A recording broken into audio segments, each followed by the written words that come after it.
chargé des coopératives, Dr Alphaba, Mesdames et Messieurs les autorités administratives et territoriales, Mesdames et Messieurs les partenaires techniques et financiers, chers producteurs, chers invités, il y a des moments qui valent plus qu'un rapport, plus qu'un bilan chiffré, des moments où l'on s'arrête, où l'on regarde le chemin parcouru et où l'on dit simplement, nous étions là, nous avons travaillé, voilà ce que nous avons construit. Cet Open Day est un de ces moments. C'est pour moi un honneur et une profonde fierté de vous accueillir aujourd'hui au cœur de la zone des Niayes. Ce territoire d'exception qui est à la fois notre terrain d'action quotidien et notre source d'inspiration. Mesdames et messieurs, Tepan est né d'une conviction simple, mais exigeante. L'agriculture sénégalaise ne peut se transformer de l'extérieur. Elle doit se construire de l'intérieur, à partir de ses sols, de ses producteurs, de ses semences, de ses avoirs. Dès ses débuts, mesdames et messieurs, notre entreprise s'est engagée sur 3 axes complémentaires: l'importation et la distribution des semences sélectionnées de qualité. C'est le lieu pour nous de rendre un grand hommage à AGPC, notre premier partenaire de semences de pommes de terre. C'est une grosse firme qui véritablement a un chiffre d'affaires de plus de 450 millions d'euros. Un budget pour les recherches de 15 millions d'euros. Une entreprise présente sur plus de 90 pays dans le monde. Et une entreprise qui fait véritablement une quantité de près de 1 million de semences par an. Ainsi que l'accompagnement technique des producteurs de qualité. C'est le lieu aussi de remercier la Banque agricole, notre premier partenaire financier représenté aujourd'hui par M. Oumar Touré, mais également et progressivement le développement d'une production locale de semences adaptées de nos sols, de nos climats et de nos réalités. Cette trajectoire n'a toujours pas été linéaire. Elle s'est construite dans un environnement exigeant, fait de contraintes structurelles et de marchés instables. Mais elle s'est aussi nourrie d'une conviction jamais démentie. Là où d'autres voient des obstacles, nous avons choisi de voir des opportunités de structuration. Aujourd'hui, mesdames et messieurs, Tepan ne se définit plus seulement comme une entreprise commerciale. Nous nous inscrivons dans une dynamique structurelle durable de la filière horticole, avec l'ambition d'en être progressivement l'un des acteurs de référence. Mesdames et messieurs, permettez-moi de rappeler quelques réalités que vous connaissez bien, mais qui méritent d'être redites ici, en ce moment même. La zone des Niayes est l'un des principaux bassins de production horticole du Sénégal. Elle bénéficie de conditions naturelles remarquables, des sols fertiles, un microclimat tempéré par les alizés maritimes, une nappe phréatique accessible et une position géographique stratégique à proximité immédiate des grands centres de consommation. Ces atouts font des Niayes un levier déterminant pour la sécurité alimentaire nationale, pour le développement économique local et pour l'emploi des jeunes et des femmes de cette zone. Mesdames et messieurs, ce potentiel reste partiellement sous-exploité. Plusieurs défis structurels persistent. Une dépendance encore forte aux semences importées, des difficultés d'accès au financement pour les petits producteurs, des pertes post-récolte liées aux insuffisances de stockage et conservation, et une organisation de circuits de commercialisation encore perfectible. C'est précisément dans ce contexte que TEPAN a choisi d'intervenir, pas en observateur, mais en acteur engagé avec une approche structurée de long terme. Mesdames et messieurs, nous avons depuis longtemps la conviction que la transformation durable de l'agriculture ne peut être portée par un seul acteur. Elle repose sur une synergie entre des acteurs au rôle distinct, mais complémentaires. L'État joue un rôle fondamental. Il régule, il oriente, il investit dans les politiques publiques et les infrastructures. Les producteurs sont le socle vivant de la filière. Ce sont eux qui, chaque matin, cultivent, innovent, résistent et créent de la valeur. Et les entreprises comme TEPAN assurent une interface essentielle entre les dimensions techniques, économiques et commerciales. Dans cette dynamique, mesdames et messieurs, honorables invités, TEPAN s'efforce de jouer un rôle structurant,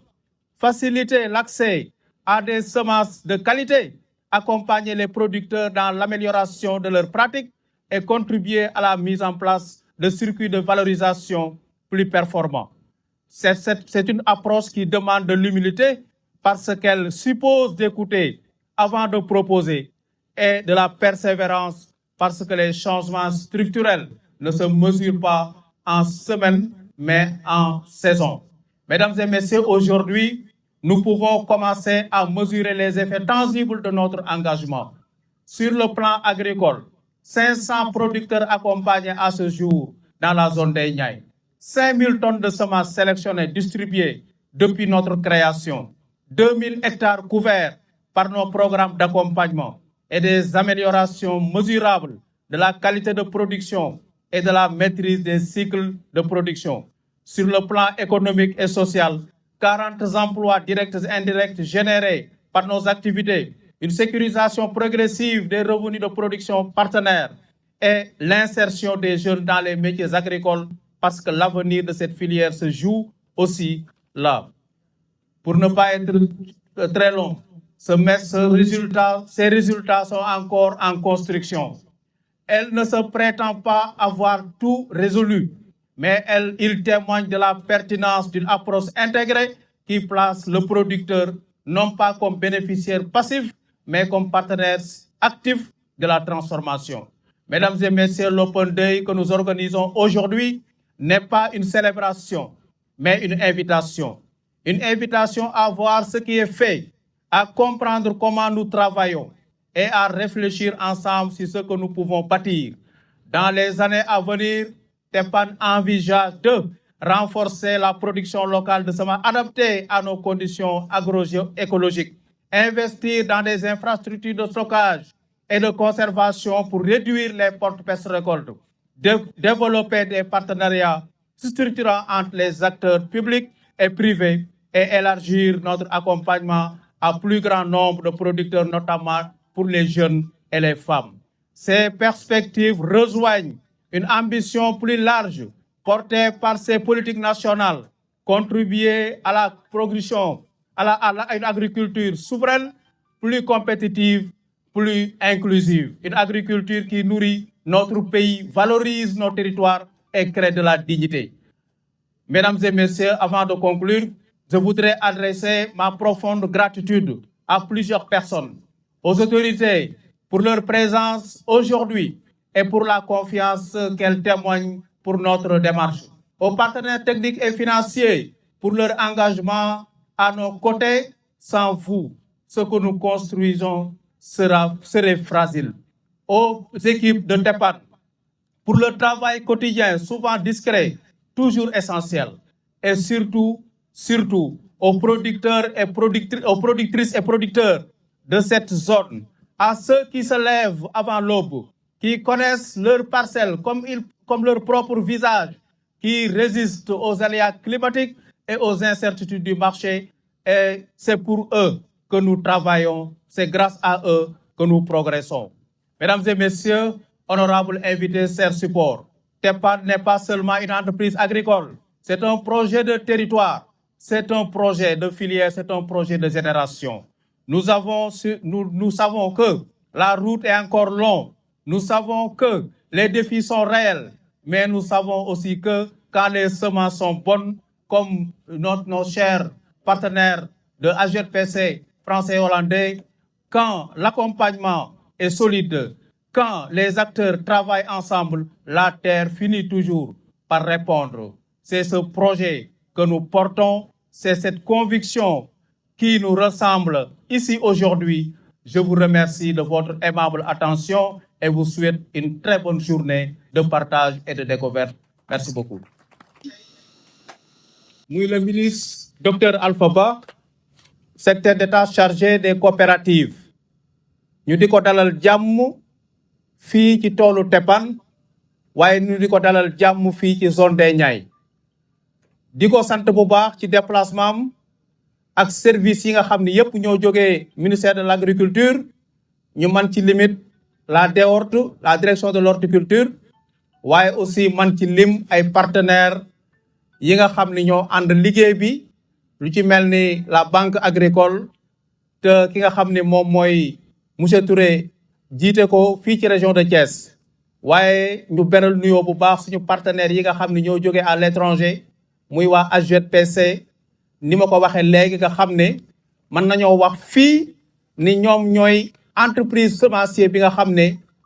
bi nga xam ne moo ëpp doole ci àdduna bi ndegam entreprise yi gën a mag ñu leen di tudd fii ci réew mi li ñuy indi ci li ñuy def ci production matul 40 000 tonnes mais ñoom li ñuy produire mat na 1 million de tonnes de semences à travers le monde ak ay recherche yu ñuy def yu am solo pour méngale seen liggéey bi ñuy liggéey ci semences yi ak li nga xam ne mooy climat yi ñuy fekk ci dëkk yu ni mel waaye noonu la ñuy remercier bu baax aussi suñu xarit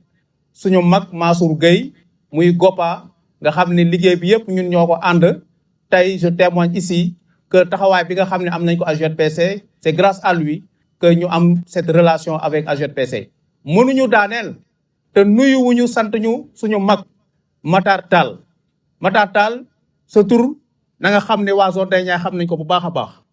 li ñu ko xam nag ci lu baax rek lañ ko xam mooy naka la ñuy defee pour taxawu baykat yi ci li nga xam ne mooy les semences de pomme de terre waaye taxawaay yi nga xam ne aussi am na ko ci ay engrais ak yeneen yu ni mel kon Matar da nga xam ni sa kër nga ñëw tey sa rakk nga seet si waaye véritablement zone des Niayes bi yépp amel nañ la njukkal ngir taxawaay bi nga xam ne am nga ko au niveau de la zone des Niayes may wax baykat yi ne leen ñun taxawaay bii ñu am tey andi ko fii dañu ci bëgg a wone taxawaay bu baykat yi am ndax bu leen fàttali zone des Niayes mooy le pionnier de l'horticulture sénégalaise bu ñuy wax bassin arachidier dañuy tudd Kaolack dañuy tudd Fatick waaye bu ñuy wax bassin horticole dañuy tudd zone des Niayes boobu nag nga xam ne ba ñuy commencé bay fii ñoo fi njëkk a bay pomme de terre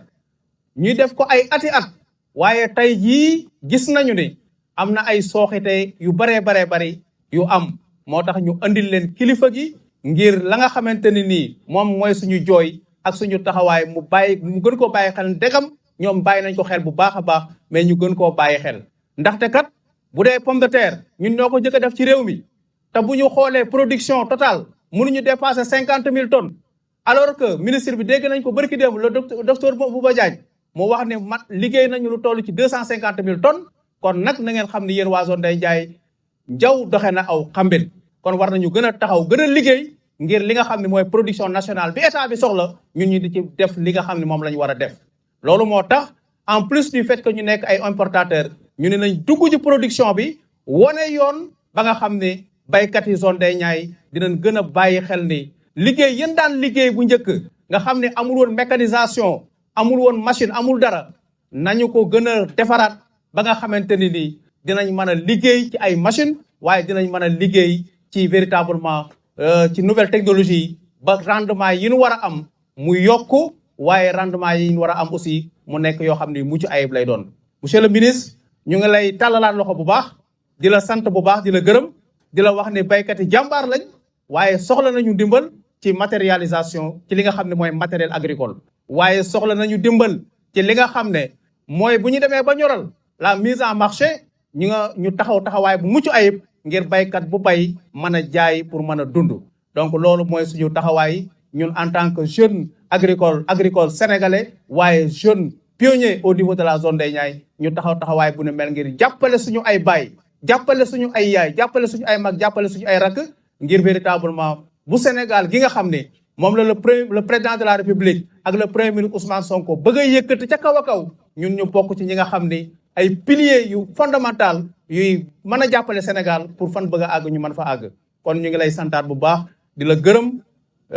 def na effort bu mag ngir mën a déplacé wu ñëw dafa bari woon ay programme mais fexe na ba ñëw fii ci zone des Niayes ndax gis na ni wax dëgg yàlla taxawaayu zone des Niayes rafet na ci mbay bi moo tax présence am mu ñëw bokk ak ñun journée bi ñu koy sant bu baax di ko gërëm ñu leen di wax ngeen ñaanal ko bu baax a baax ñaanal le premier ministre Ousmane Sonko ñaanal le président de la République ngir Sénégal li ñu bëgg ci Sénégal ñu mën koo am ndax suñu njariñ kese la salaamaaleykum wa rahmatullah jërë ngeen jëf. salaamaaleykum mbooloo mi ñu ngi leen di nuyu yéen ñëpp ku ci nekk ci turam ak santam di jéggalu nag bu baax xam naa ne toogaay bi yàgg na ndaxte buñ ciy wax ak du ma ne buñ ciy wax góor bu ñu jotee lettre am daf ñu ne woon mbir mi 10 heures lay tàmbali ñu amoon yéene nag egg fii 10 heures waaye ñu amoon benn gàllankoor boo xam ne ci liggéey bi la moo ñu téye woon presque ñu ngi quitté côté primature ñu ngi fay quitté presque 10 heures et demie kon liggéey bi rek moo ñu téye woon ba mun fi woon egg waaye dañ ne woon lu mu xat-xat tamit nañ fi ñëw ngir ñaar ba ñetti mbir benn bi ngir sargal équipe ministère de l'agriculture yi nga xam ne ñu ngi ànd ak yéen di liggéey mooy équipe waa Dewort seen directeur nekku fi waaye agent Dewort yi ñu ngi fi donc ngir sargal leen bu baax ci liggéey bu ñuy def ànd ko baykat yi ñaareel bi pour sargal tamit ñi nga xam ne ñooy jàppale opérateurs yi di ànd ak ñoom di liggéey ñu ci mel ni waa LBA ak ñeneen ak ñeneen waaye tamit sargal opérateurs yi nga xam ne ñoo nekk ci liggéey bi tey bu ñuy naan dañuy naan teppaan naan góor waaye dama jàpp ne moom buntu la rek ngir sargal bépp opérateur boo xam ne yaa ngi ànd ak gouvernement bi di liggéey de manière globale wax na ko am na yeneen mbokkam opérateur yoo xam ne teewe nañu bis bi ñu ngi fi toog waaye surtout ñu moom cëru sargal gi yëpp mooy producteurs yi lu tax ñoom moom cëru sargal gi yëpp ndaxte buñ ne ministère de l'agriculture baykat daa fekk mu am buñ ne opérateur ministère de l'agriculture baykat daa fekk mu am buñ ne banque agricole baykat daa fekk mu am kon lépp cëslaay bi yëpp producteurs yi la ñoom la ñuy naan gàcce ngalaam lu tax nag ñu sawar a ñëw fii xam naa ne dégg ngeen ko bu baax bu ñuy wax ci Sénégal discours yi année yëpp lu ñuy kàddu bokk na ci kàllaama boo xam ne mooy ëpp lu muy ñëwaat mooy bu ñuy naan dañuy naan kàllaama souveraineté bu ñu waxee souveraineté nag tekkiwul ne dañuy tëju suñu biir bàyyi ñëpp waaye souveraineté lu muy tekki mooy lan la ñu mun a jëlee ci biti boole koog lu ñuy am fexe tabax loo xam ne day doon suñu njëriñ ñun Sénégal waaye bu keneen ku ci mun a njëriñu tamit njëriñu ci loolu lay souveraineté tekki te souveraineté boobu ni boo ko xoolee tey jii ni adduna bi ñëppaa ngi tiit lu tax tiitaange gi surtout lu jëm ci wàllu mbay pour ñuy seetaan lu xew ci adduna bi mooy jafe-jafe yu am di xeex bu am diggante Iran Israël ak États-Unis ñëppaa ngi baykat yëpp adduna yëpp a tiit lu tax ñu tiit ndaxte ñëppaa ngi naan ndax dinañ mun a am engrais wala duñu mun a am engrais ndaxte lu bëri luy defar ci engrais yooyu bitim réew lay jógee donc loolu lu muy firnde rek mooy bu fekkoon am nañu cëslaay yoo xam ne jëlee nañu xam-xam bi wala mën-mën bi bitim réew ba fexe ànd ak ñu ko mën ñu samp ko fii nii ci réew mi loolu li ni mel bu amoon tey duñ ci am tiitaange waaye réew teewu lépp a ngi tiit dafa mel ne nag lu jëm ci wàllum semence te loolu dégg naa foog naa ne yéen baykat yëpp da ngeen di dégg saa su ne monsieur le ministre gouvernement bi di ko wax ministre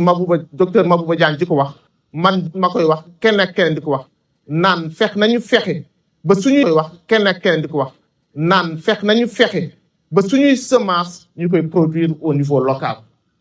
produire suñuy semence au niveau local nag tekkiwul ne duñu ànd ak ay boromi xam-xam wala ñoo xam ne ay entreprise yoo xam ne am nañu xarañteef bi ñu ànd ak ñoom liggéey ndaxte ñoom seen bopp sànq ci discours góor wax na ko nee na dañuy def lu bëri ci recherche et développement boo déggee ñuy def recherche et développement nag loolu mooy lu ñuy firnde bëgg nañu produit bu ñuy jaay mu méngoog zone fu ñu koy jaayee ba ñooñu mun ko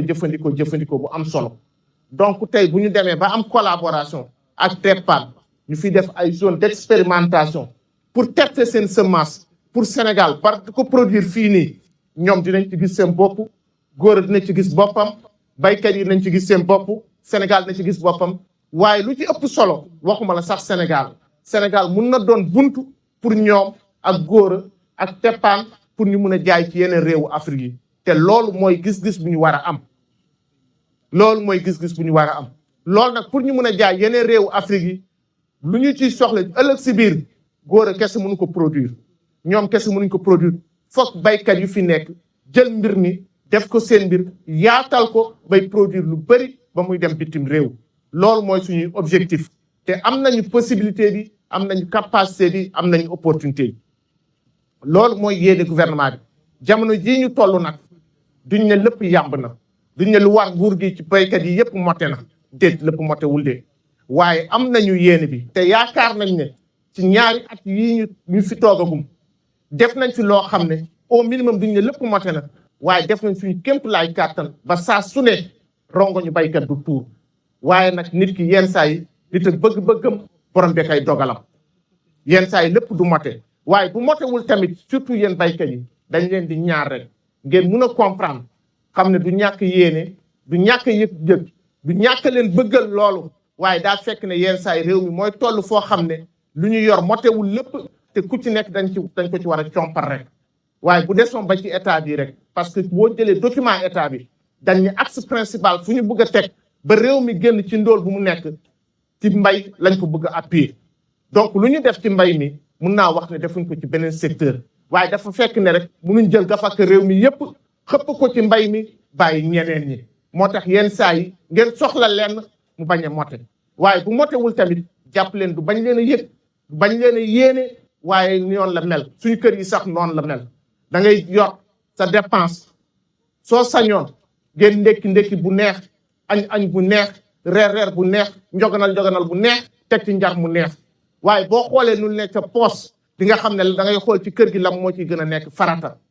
boo xoolee lu ci gën a nekk farata loo am yéene def reer mu neex ak njar mu neex bu amee kenn si njaboot gi ku xaw a tawat di nga xañ waa kër gi njar gi boo moytu leen xaaj leen reer gi jël loolu def ko ci tawat waa kër gi ndaxte kooku bu wéree dina indiwaat leneen loo xam ne day mun a dellu si kër gi ba kër gi mun a am lu mu bëgg yépp loolu rek moo tax yéen saa yéen mbokk baykat yi am li ngeen bëgg su ngeen ko gis waaye du ñàkk yéene du ñàkk leen a bëggal loolu daal mooy kàddu yu ma ci doon di sant ñëpp di gërëm ñëpp il fallait que nag ma ñëw pour montrer à Gora ak opérateur yu nekk Sénégal yu yoon bi ngeen teg bu ngeen sant bu ngeen fa tegee seen tànk mooy maanaam fexe lëkkaloog ay entreprise yu am xam-xam am mën-mën fexe liggéey fii ci biir Sénégal le gouvernement sera à vos côtés et vous accompagnera. Nous ne demandons qu'une chose, c'est des partenariats gagnant-gagnant.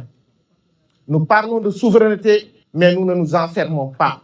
Pour nous, la souveraineté doit signifier que les entreprises sénégalaises doivent pouvoir travailler avec le savoir-faire et les compétences extérieures pour se renforcer. Pour l'intérêt des entreprises sénégalaises, mais aussi pour l'intérêt de ces entreprises. J'ai l'habitude de dire que le Sénégal est une opportunité et une porte pour l'espace CEDEAO, mais pour l'Afrique de manière entière. Donc, considérez que travailler avec les opérateurs sénégalais, c'est au-delà des opportunités au Sénégal, c'est saisir des opportunités en Afrique de l'Ouest. Donc, nous sommes pour ces types de collaboration, parce que le Sénégal reste ouvert à tous ces types d'entreprises qui collaborent avec nos entreprises. Pas plus tard qu'hier, je disais à Matatal, il faut que nos opérateurs arrêtent d'être des commerçants pour être des industriels. Arrêtez d'être des commerçants pour être des industriels. Suñu opérateurs yi dañoo war a bàyyi nekk ay commerçants yor boutique ndaxte jël semence jaay après dem jënd ñëw jaayaat dem loolu jëkkoy commerçant loolu ñëpp a ko mën waaye lu jafe mooy comme ni Gora def tey xool entreprise ne ko kaay ñu test fi jël ci ay risques ngir mu baax loolu moo jafe loolu mooy vision ndaxte loolu mooy à long terme et c'est ce à quoi nous appelons nouer des partenariats avec des entreprises pour des investissements durables à long terme et qui vont impacter pas seulement sur vos propres poches, mais qui vont impacter sur la population de manière globale. Et ce sont à ces types de collaboration que nous appelons les opérateurs sénégalais et les entreprises qui travaillent avec elles. Et soyez rassurés et assurés de la disponibilité et de l'accompagnement du gouvernement sénégalais. fu may jeexalee nag dégg naa léegi ku yoroon micro bi sëñ Gora mu ne am na ay artistes yu jóge Dakar yu fi ñëw waaye xam naa bu ngeen xoolee waxtu wi xaw ma ban waxtoo jot waaye dañ may xaar réunion Dakar à 15h00 3h00 ñu ngi ma fay xaar réunion au ministère su ngeen ma nanguloo ngant rek ñu ànd ci tool ma xool liggéey bi rapidement ma mun a ngeen yeewi ma ngeen nangul ma ngant ma mun a dem Dakar pour fekkee réunion boobu pour bañ ko tarder parce que on a une réunion avec la Banque africaine de développement te waruma ko tarder maa ko convoqué woon à 15h ma dem réunion bi bañ ko fekkee bàyyi ñu continuer activités yi d'autant plus que waa Dewortu ñu ngi fi ak ñeneen ak ñeneen mot nañu sëkk pour toogal fi ministère bi wasalaamaaleykum wa rahmatullah wa barakaatu jar ngeen jëf. waaw kon asalaamaaleykum mbokk yi ñoo ngi leen di nuyu bu baax di leen ziara di am mbégte bu baax ci ñëw ci journée porte ouverte bi nga xam ne tout pour l'agriculture dans les Niayes ñu koy wax TEPAN ñoo ko organisé ci benn tool boo xam ni moom la mettre en place fii ci zone des Niayes ñu am mbégte bu baax dalal fii suñu ay gan ñu ci mel ni waa AGPC entreprise hollandaise bi nga xam ne comme ni ma ko waxee sànq entreprise la boo xam ne dañu seq ak ñoom jënd ak jaay ci pomme de terre semence pomme de terre ñu nekk entreprise bu mag a mag ci àdduna bi boo xam ne li ñuy def ci semence par an mat na presque 1 million de tonnes ñu nekk ñoo xam ne aussi ñuy saytu lañu ci liggéeyu évoluer wala taxaw mbay wala semence yi nga xam ne ñoom la ñuy indi fii ba nga xam ne dëkk bu ñu dem rek dañuy méngale semence ban fay joxe ak climat ba nga xam ne moom moo fa nekk ñu ànd ci nag tey jii ak le ministère de l'agriculture gis ngeen sànq ne le ministre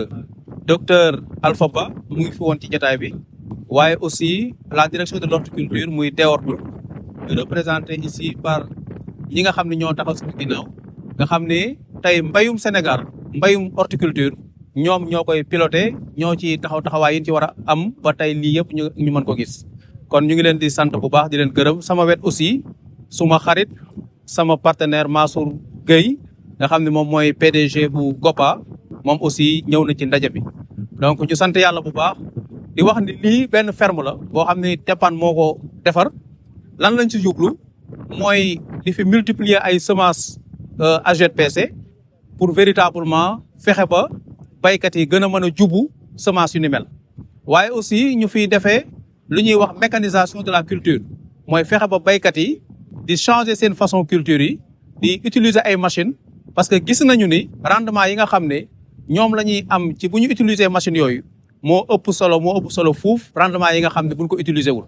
donc kon ñu leen di ñaaxaat bu baax ñoom baykat yi pour ñoo xam ne mbayum pomme de terre am na solo waaye aussi fexe koo yaatal ak fexe koo mécaniser ba boo bayee nga mën a am rendement 50 tonnes à l'hectare 40 tonnes à l'hectare moo ëpp solo moo ëpp rendement moo ëpp véritablement taxawaay que nga mbay moo xam ne boo ca génnee doo ca am 15 tonnes à l'hectare wala 20 tonnes à l'hectare donc loolu moo ñu fi indi tey.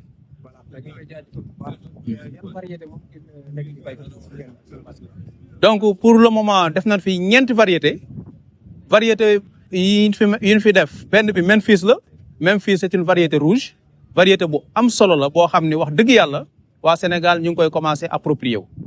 waaye aussi am na beneen variété boo xam ni mën naa ne c'est une variété mondiale mooy Sagitta nga xam ne réew moo dem ci àdduna bi daanaka ñu ngi koy bay ndaxte taxawaayam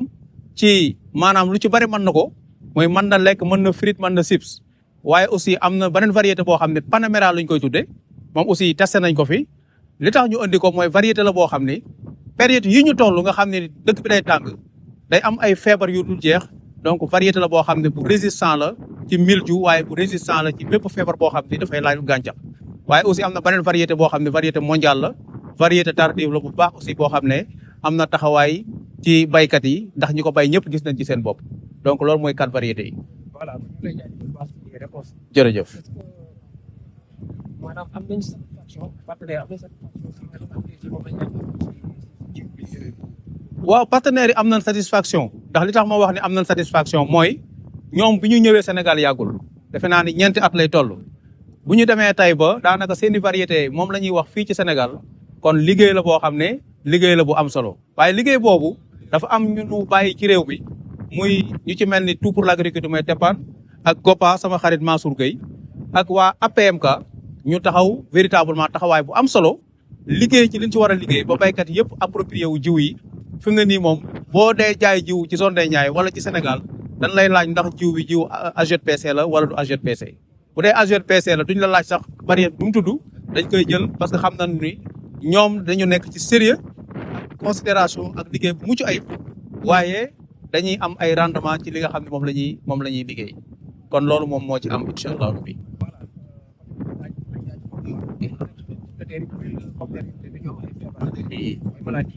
est-ce que effectivement variété yooyu AGPC dañu liggéey ci loolu dañu jël avance ci loolu dañ ci jël avance parce que jàpp nañu ne foo mënti dem ci àdduna bi rek dafa am ay variétés yoo xam ne ñoo adapté wu ci dëkk yooyu te ci zone bii ñu nekkee muy ouest africain am na ay variétés yoo xam ne variétés yu résistant la mën naa ci tudd yu dul variétés yi ma lim léegi lu ci mel ni Colomba ñëpp xam nañu ni variété la boo xam ne fi mu ne ñëpp moom la ñuy laajte am na aussi yeneen variétés yoo xam ne donc ñoom la ñuy laajte lu ëpp muy lu ci mel ni ay Sifra lu ci mel ni yeneen variétés yoo xam ne moom mooy variété AGPC te saa su ne nit ñi di ko laajte li tax ñu koy laajte nag mooy ñoom liggéey nañ ci liñ ci war a liggéey ba yenn problème yi nga xam ne moom mooy dal yeneen jiw yi ñeneen ñi di indi ñoom fekku leen ci li leen ci fekk daal mooy variété bu ñu fi indi dina résistant ci mildiou waaye variété bu ñu fi indi aussi dina nekk variété boo xam ne bu am rendement lay doon pour baykat yi mën ci gis seen bopp. waaw jërëjëf Serigne Thiam la nekk chef de division foofu si direction de l'horticulture alors tey sunu kilifa du fi yabal muy le directeur de l'horticulture docteur Sané yabal ñu fi tey pour ñu ñëw apporter sunu soutien ci entreprise bi nga xam ne mooy TEPAN ci journée porte ouverte bi nga xam ne moom la organisé tey apporter ko sunu soutien parce que entreprise bi ak yi mel ni ñoom ñu leen di woowee les fournisseurs te nekk ay partenaires yi naan les partenaires stratégiques pour direction de l'horticulture pour ministère bi d'une manière générale ndax tey bu nu mënee fexe ba baykatu pomme de terre yëpp am seen semence pomme de terre à temps c'est parce que dañoo lëkkaloog ak ñoom entreprise yi pour mu mën a egsi ndax état du jëli état du indi état day teg ay mécanisme rek ñoom ñi nga xam ne ñoo yor seen i entreprise jël seen i initiative dem indi fexe ba baykat yi jot si te buñ siy jot daanaka mel na ni dafa lebal état ndax état genn wàll gi moo koy jël en charge baykat bi genn wàll rek lay fay ñoom ñu lebal état xaar état mën na toog lu tolloog at wala sax lu ko ëpp doog koo fay donc ay partenaires la yoo xam te ni